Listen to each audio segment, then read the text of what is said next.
중국집 장강 말고 시사 맛집 장강, 시사적인 이슈를 맛있게 풀어봅니다. 자, 오늘도 강전의 국민의힘 대변인 나오셨고요. 오늘은 특별히 김진욱 전 더불어민주당 대변인을 모셨습니다. 어서 오십시오. 네, 안녕하세요. 네. 오늘은 김강이네요. 장강 아니고. 네. 금강으로 읽을 수도 있습니다. 네, 오늘 날씨가 그러네요. 완전 봄 같아서 역시 네, 반짝반짝 금강이 보이는 것 같습니다. 사십니다.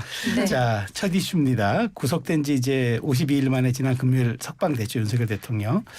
권영세 국민의힘 비대위원장, 권성동 원내대표가 지난 일요일 밤 관저를 찾아서 30여 분간 차담을 나눴다고 합니다. 대통령은 두 사람에게 자기 수감된 동안 당을 잘 운영해줬다고 감사 뜻을 전했다고 하는데 이른바 메시지 전원 정치가 본격화돼야 된다고 봐야 할까요?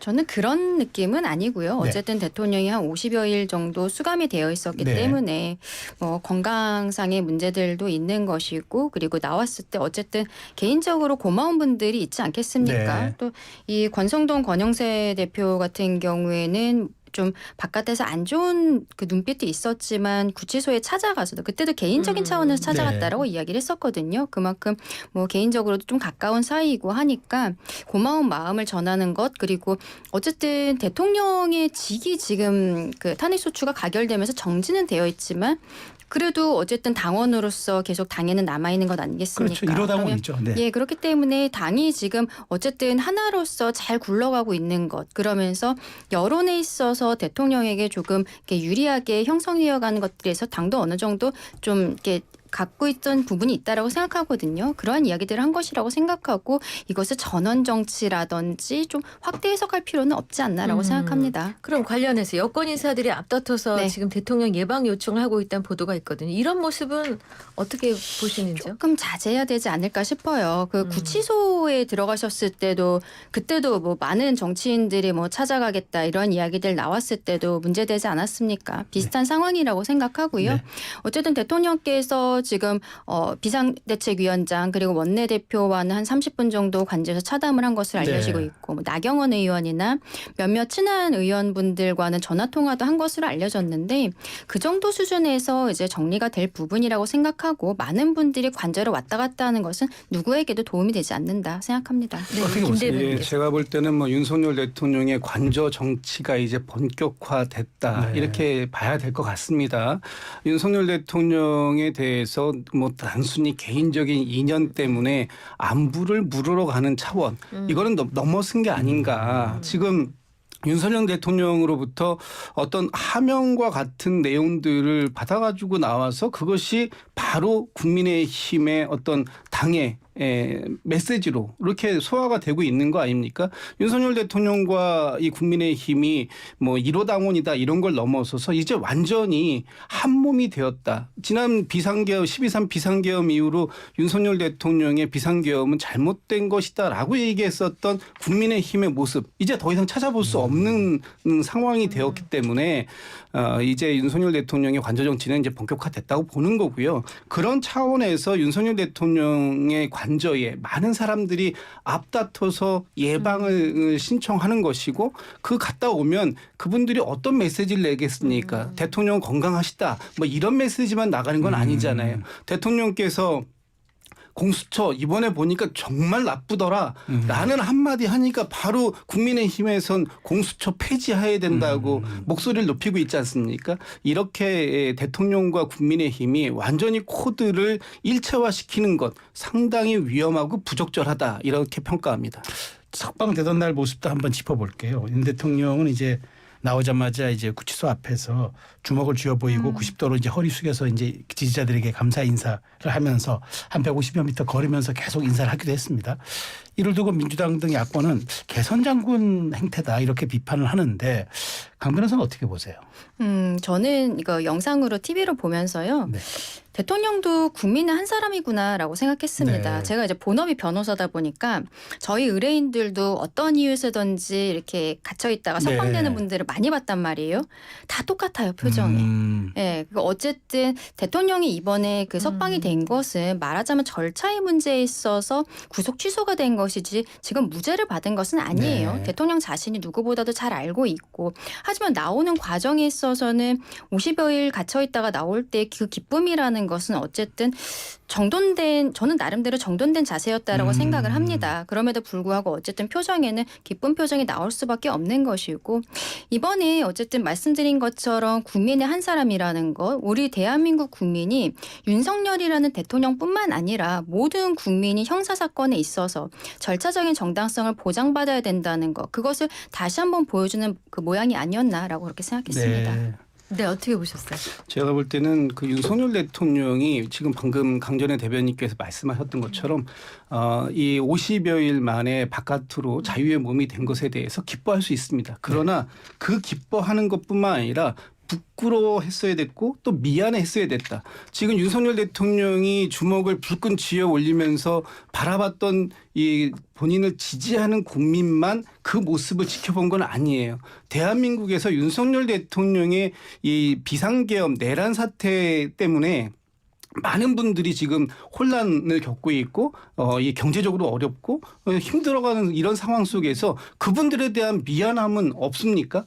대통령은 지지하는 사람들만의 대통령이 아니라 대한민국 국민 전체의 대통령의 그런 모습을 보여줬어야 된다는 것이고 지금 이번에 나오시는 모습을 보니까 마치 이 전쟁에서 승리하고 돌아오신 분의 모습처럼 보였기 때문에 네. 개선 장군이라고 하는 그런 비판을 했던 겁니다.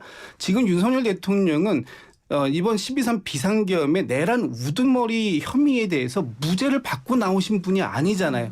단지 절차상의 문제 때문에 불구속으로 앞으로 재판을 받으셔야 되는 분입니다. 네. 그런 분이 어떻게 마치 개선 장군의 모습처럼 주먹을 불끈 쥐고 이겨서 나온 사람처럼 계엄을 완전히 성공한 사람처럼 이렇게 모습을 보였다라는 것은 그걸 지켜보고 있었던 또 이 윤석열 대통령에 대한 책임을 물어야 한다라고 생각했던 국민들에게는 굉장히 좌절감을 안겨주는 그런 모습이었을 것이다라고 네. 평가합니다. 그 대통령이 석방되면서 냈던 메시지들 뭐 다들 아시겠지만 한번 다시 봅니다. 잠을 많이 자니 더 건강해졌다. 구치소는 대통령이 가도 배울 게 많은 곳이다. 응원해준 국민들께 감사하고 구속된 분들의 석방을 기도한다. 뭐 이런 메시지들을 냈습니다. 좀 자중하라는 언론들도 보이긴 하던데요. 지금 나온 말씀하신 내용이 대통령이 직접 이야기한 부분도 있지만 대부분은 언론에 보도된 것이 대통령을 만났거나 통화를 했던 측근들이 전언을 한 메시지들이거든요. 아, 네. 저는 그것이 문제라는 거예요. 그래서 앞서도 말씀드린 것처럼 관저 정치라는 이야기들이 나올 수 있는 것이고 거기에 대해서 대통령뿐만 아니라 국민의 입장에서도 조심해야 되는 부분이거든요. 네. 그래서 측근분들께서 과거에 뭐 구치소도 계속 가겠다라고 이야기했던 것처럼 지금도 관저 가겠다라고 하시는 분들이 많은 것으로 아는데 네. 자제해야 된다. 그리고 대통령 스스로도 실상 사람들을 만나고 그럴 시간은 별로 없을 거예요. 탄핵 심판이 이제 결정만 남긴 상황이지만 어쨌든 변호인들 측에서는 마지막까지 계속 준비를 하는 모습을 보이고 있고 또 24일부터는 형사 두 번째 공판기일이 네. 그 예정이 되어 있거든요. 탄핵 심판에서도 많은 사람들이 증인으로 출석했지만 형사 사건에서 또 별도로 처음부터 다시 진행해야 되는 부분들이 있습니다. 네. 지금 쟁점들이 워낙 많기 때문에 사람들을 만나고 뭐 이런 것들은 오히려 불필요한 논란들만 일어날 수 있는 것이고 대통령은 어쨌든 지금으로서는 본인의 역할에 맞게 지금 진행 중인 재판이라든지 이런 것들을 준비하시면서 건강을 챙기는 것이 더 낫지 않나라고 생각합니다. 네. 근데 이제 실제 이제 국민의힘 그 의원 텔레그램 방에서는 현재 이제 탄핵 심판 각하를 촉구하는 철회농성하자. 이제부터는 대통령 탄핵 기간에 총력전을 나서야 한다 이렇게 발언들이 오가는데 윤 대통령의 이제 말하자면 행동, 그러니까 불구속 입장이기 때문에 어디라도 갈 수 있습니다. 혹시 이제 뭐 탄핵 반대 집회에 간다거나 혹은 뭐 강성 유튜버에 출연해서 메시지 전할 수 있다 이런 가능성에 대해서는 어떻게 보세요? 뭐 가능성은 있지만 자제하시는 것이 자중하시는 것이 본인을 위해서도 좋고 또 이 좀 둘로 쪼개져서 양극단 진영으로 갈려지고 있는 이 국민의 통합을 위해서도 자중해야 된다라고 생각합니다. 대통령께서 지금 뭐 메시지를 내시는 게 본인에게 도움이 될 것이냐 하는 부분을 이제 판단하다 보니까 로키 전략을 가겠다. 네. 그럼 본인께서도 낮게 가겠다. 낮게 가겠다. 낮게 가야 된다라는 걸 알고 계시는 거예요. 왜냐하면 대통령이 한마디를 하면 지금 대통령을 지지하고 있는 있는 극렬한 지지층들. 이분들이 메시지를 굉장히 세게 내고 메시지를 정도만 내는 것이 아니라 실제 지난 1월 19일 날은 서부지법에 대한 폭동 사태 같은 것도 있었던 것이지 않습니까? 네. 만약에 이런 것들이 반복이 될 우려가 있다고 한다면 헌법재판소에서 봤을 때 윤석열 대통령의 헌법 수호 의지 이 부분에 대한 의심이 굉장히 크게 들 거예요. 이분을 만약에 직무에 복귀시켰을 때 국민들을 더 불안하게 할 수 있겠다라는 것이 생긴다면 오히려 헌법재판소에서는 그 부분을 문제 삼아서 이 헌법 수호 의지가 없다라는 것 그것이 이 파면의 첫 번째 조건이 될 수 있거든요. 지금도 뭐 헌법재판소에서 심판받는 부분이 그거 아닙니까? 이 12.3 비상계엄이 위헌적이었느냐, 위법적이었느냐, 또는 얼만큼 중대성이 있느냐 이 세 가지를 가지고 평가하는 것인데 네. 이 세 가지 평가에서 대통령의 메시지 한마디 한마디는 굉장히 큰 영향력을 미치게 될 것이다. 그래서 자중하셔야 된다. 이런 말씀 드립니다. 네, 오늘 지금까지 나온 단어들 중에 자중, 자제가 제일 많았던 네. 것 같은데요. 여당 지도부가 윤 대통령과의 거리 설정을 두고 딜레마에 놓였다는 분석도 나옵니다. 대통령 석방으로 탄핵 찬성파, 이른바 찬탄파들 대권 주자들이 상당히 당황스러워한다는 얘기까지 나오고 있습니다. 윤 대통령이 다시 정치권 전면에 등장하면서 조기 대선 국면에서 이 어게인 2022 윤석열 대 이재명 구도가 재현되는 거 아니냐 이런 얘기도 나오고 있는데요.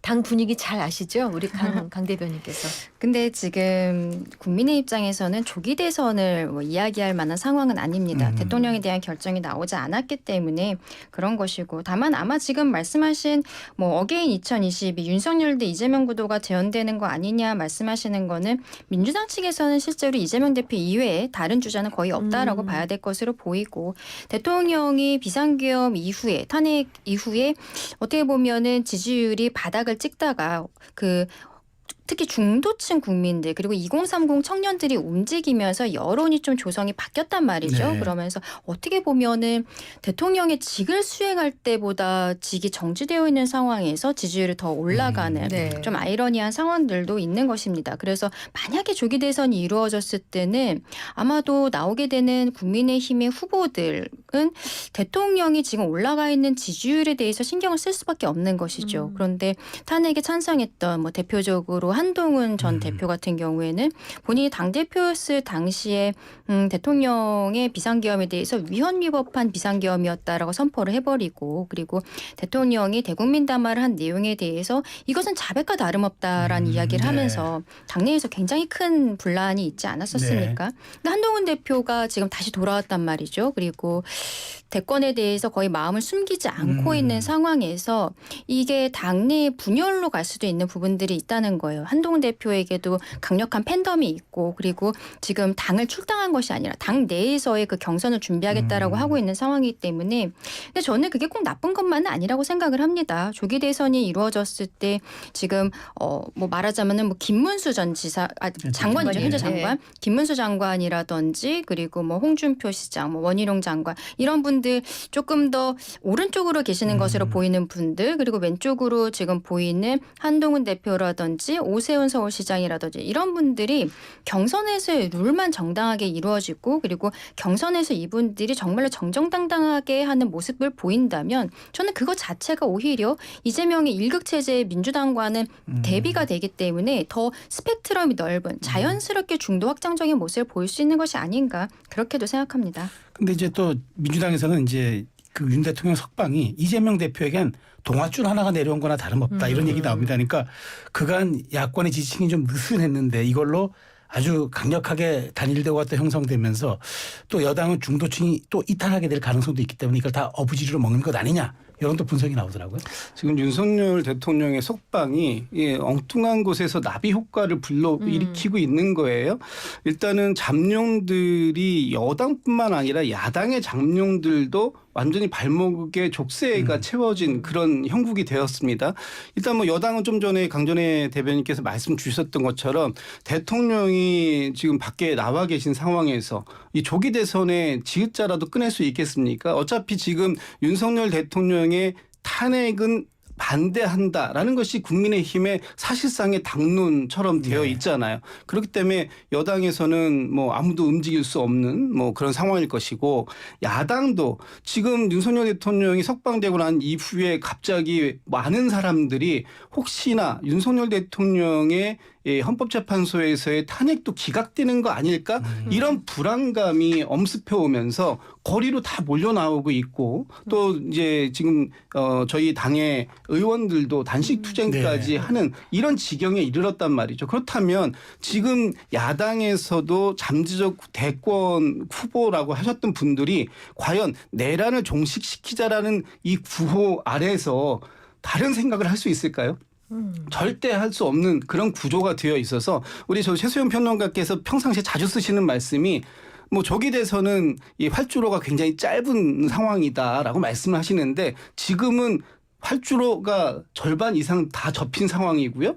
완전히 수직 상승, 수직 이륙을 하지 않는 한 이 비행체가 떠오르기가 굉장히 어려운 국면까지 갈 수밖에 없는 그런 상황에 이르렀다. 그렇기 때문에 양쪽의 결집도가 강해지면 강해질수록 지금 다른 이 잠룡들의 움직임 더 어려워질 것이다. 이렇게 전망해 봅니다. 네네.